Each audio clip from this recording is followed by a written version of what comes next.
All right, so I wanted to talk today about cleaning up your tone, or for me, cleaning up my tone. And basically, I have a lot of guitars. Some guitars are obviously they're just naturally darker, and this happens to be one of them. So this Gibson, I love it to death. I've never made any changes. These are the original pickups, and it's just an absolutely gorgeous instrument. I love it. It's one of my favorite instruments. But it sounds really good when you're in the room, but at times when I record with it, it sounds very, very dark. And I try to adjust the amp and all these other things, but wanted to talk about something beyond the adjustment of an amp to kind of like really clear your tone up. A couple of things. I want to talk about three things. One is to think about using pedals. And the pedals that I've used that I found actually helped me get a little bit crisper, brighter sound.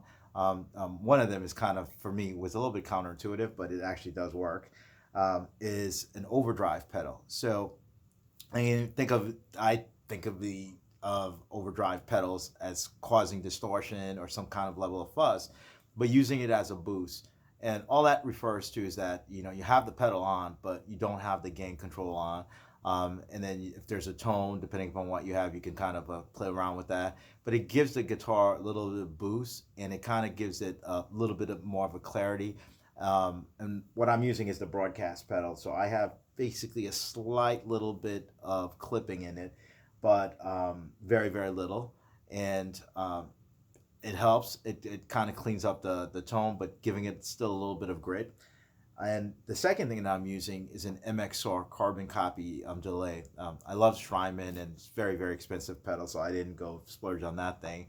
And so, and I find that analog delays, I tried a couple of the digital stuff, worked better for me. I got a warmer tone, but it helped enhance the reverb. Depending upon your setting, it just helped to clear things up without making it too spacey. So using those two pedals, I'm sure you guys have others that you'll use, equalizers and things of that nature. I didn't want to go bonkers, but an overdrive setup as a boost pedal and a delay will actually help you clean up the tone and get some clarity. So that's the first thing. So that's a little bit more mechanical. The second thing that helped me clean up the tone, so I'm figuring out some John Stein tunes, and this guy has some crazy, crazy stretches. And so one of the things I was hitting, I wasn't playing the song, is I love the way he voices a minor seventh, which is typically like this. But what John does is, if you look at my hands, it's crazy stretches, and I've got pretty good hands, but still. It seems like all the transcriptions that I'm doing has some level of that voicing in it. And then for those of you who know the Mickey Baker book, if you look at the chords that he has, he'll put chords like this is an F major 7. So some pretty hefty stretches. So how do you clean up stuff like that? And that's technique.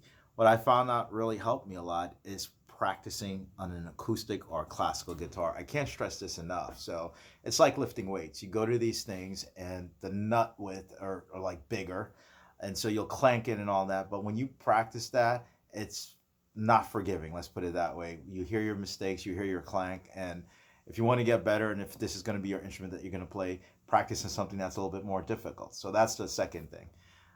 The third thing is to make sure that your guitar is properly set up. I see a lot of people that are playing on these guitars, and it's just some wacky setups that I can. And it's not about string gauge. It's not a debate about whether you're using 10s, so that way it's less pressure or things of that nature. These are actually 13s on this. I just recently got this set up, And so my luthier, obviously he cleaned it, did a great job, make sure it was properly set up, and he put 13s on that. But these 13s,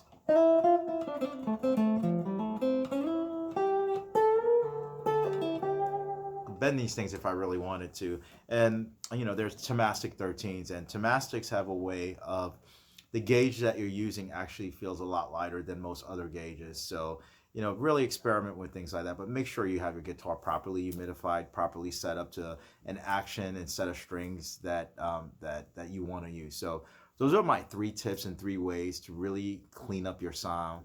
One, like I said, think about leveraging some pedal without going too crazy. The second way is to practice on an acoustic guitar or a classical guitar. And the third, really, really critical, is to make sure your guitar is properly set up. And this time, depending upon where you live, make sure it's properly humidified. So these are just some things that have helped me out just in terms of trying to get some clarity. And I should probably also add, play very slowly. Even if the thing is an up-tempo beat, I try to practice these things so I can try to hear all the different notes and the different nuances of whatever it is that I'm playing. Thank you for watching. Hopefully this helps you. Bye now.